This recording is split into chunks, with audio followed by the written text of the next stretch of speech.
Iran has a new supreme leader, but no clear command. Mojtaba Khamenei survived the strike that killed his father, but hasn't been seen since. No appearances, no control. Meanwhile, leaders like Ali Larijani are being picked off one by one. So if the leadership is broken and confused, who is actually running Iran right now?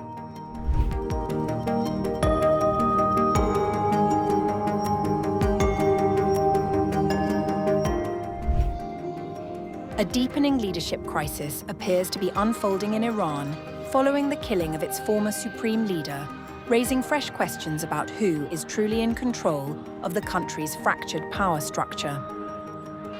According to Israeli national security sources, Mojtaba Khamenei, who succeeded his father Ali Khamenei after his death in an Israeli strike on February 28th, is not exercising effective authority over the regime. Analysts suggest that the current leadership is struggling to function cohesively in the aftermath of sustained military pressure.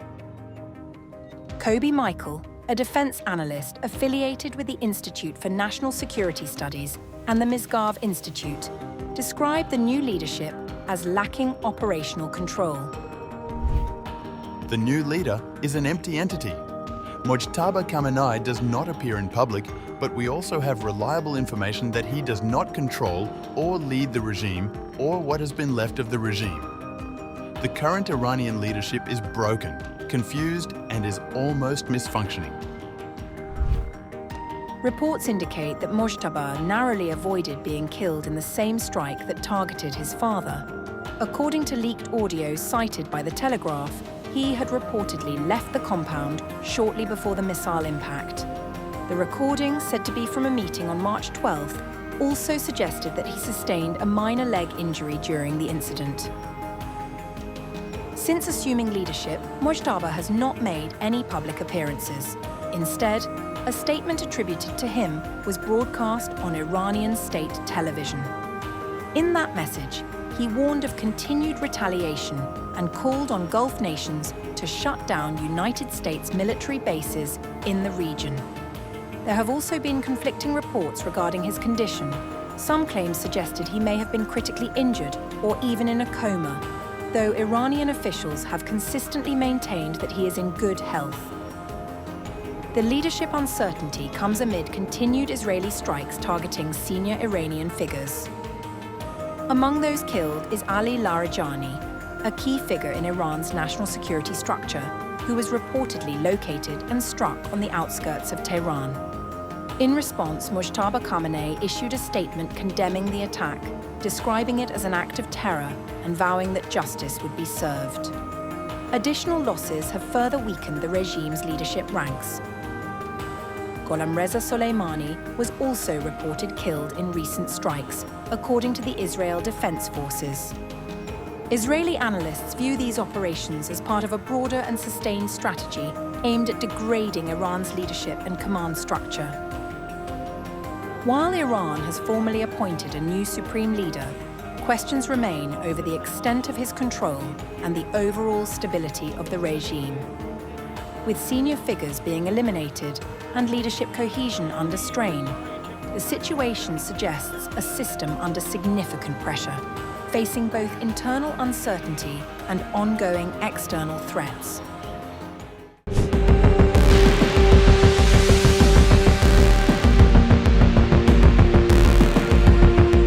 On the morning of February 28th, missiles struck the heart of Tehran's most protected address. The compound of Iran's supreme leader Ali Khamenei was hit in a coordinated assault by US and Israeli forces. Within minutes, the Islamic Republic's top leadership was gone. But one man survived, and the story of how he survived reads like something out of a thriller. Mojtaba Khamenei, son of the late supreme leader and now Iran's new supreme leader, was supposed to die that morning.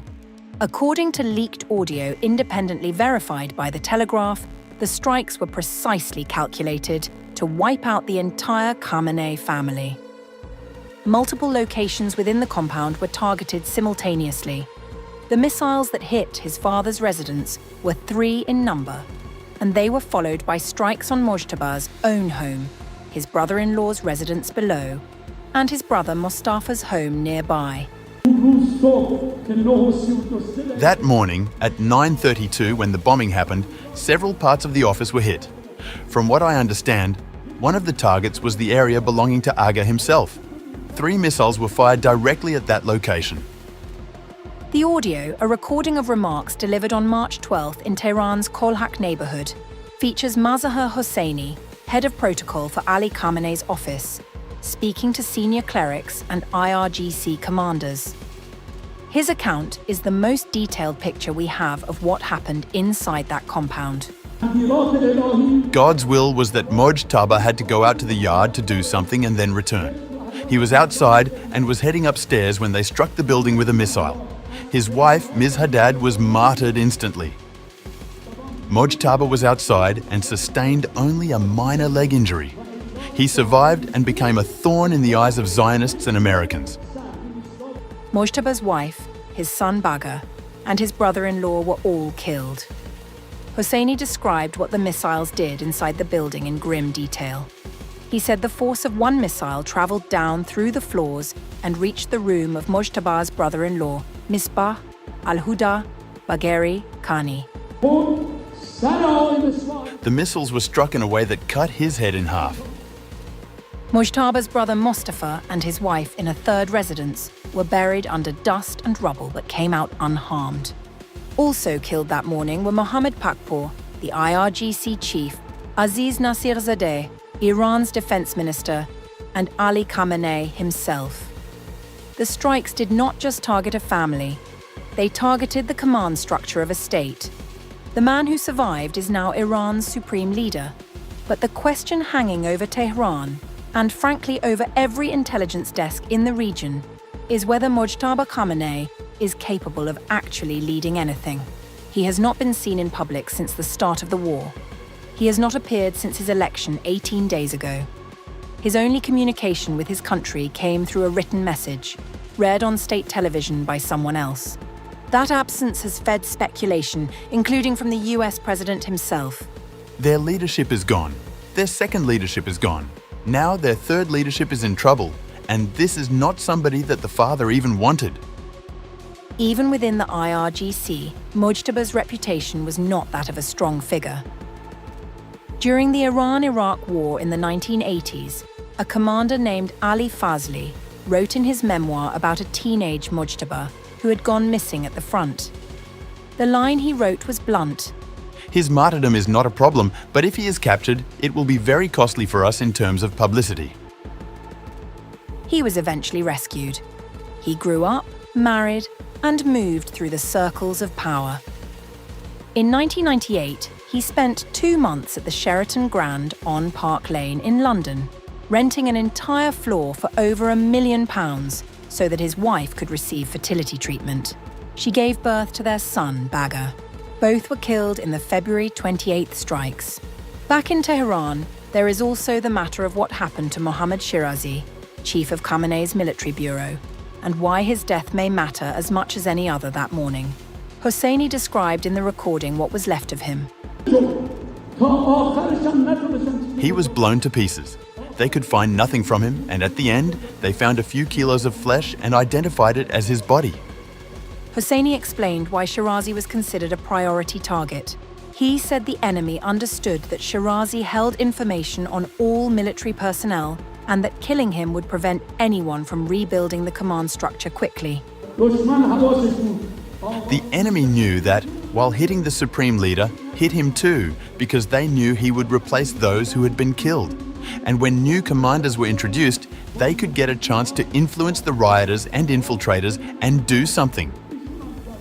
Iran is now led by a man who survived by chance, who was never wanted for this role, who has not been seen in weeks, and whose inner circle has offered no public word since he was named leader.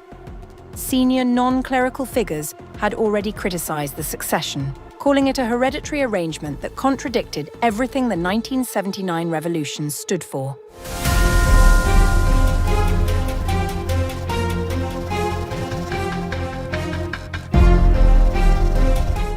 Iran's ruling establishment is pushing back against reports that another member of the late Supreme Leader's family was killed in the opening phase of the war.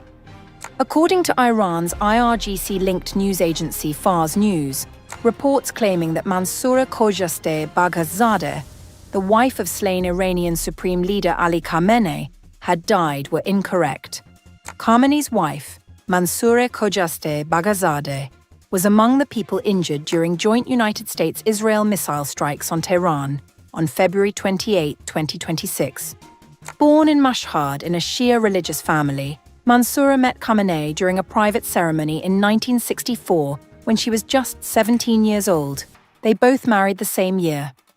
Ali Khamenei and Mansoura had 6 children together.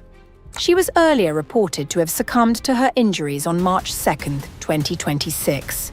However, fresh reports from Iranian state media, which essentially publishes government accounts of events, have refuted the claims of her death. Ali Khamenei died along with several family members. Khamenei, the former supreme leader of the country and second Ayatollah of the Islamic Revolution, died after Israeli jets dropped heavy bunker-buster bombs on a compound where he was reportedly chairing a high-level security meeting. The US-Israel joint attack came after President Trump announced plans to decimate the current regime and ordered the launch of Operation Epic Fury. Meanwhile, Iran's new supreme leader Mojtaba Khamenei delivered his first public message since assuming power following his father's death. In his first address, Mojtaba Khamenei vowed retaliation for those killed in the war. In a post on X, he listed several family members killed in the airstrikes, but did not mention his mother, hinting she may still be alive. I sympathize with the families of the martyrs. I have a similar experience to these noble people. In addition to my father, I've entrusted my loyal wife, my self-sacrificing sister and her young child, and the husband of my other sister to the caravan of martyrs. Iran's Foreign Ministry spokesperson Esmail Baghaei suggested that maritime traffic through the strait could now depend on Tehran's oversight. Speaking about the shift in security conditions following the outbreak of war, Baghaei told Reuters, After the current events, generally we cannot return to conditions before February 28th, as we have understood how important the safety of the Strait of Hormuz is, and so did the others. The Strait of Hormuz, through which roughly a fifth of global oil shipments pass, has already become one of the most volatile flashpoints in the escalating regional war.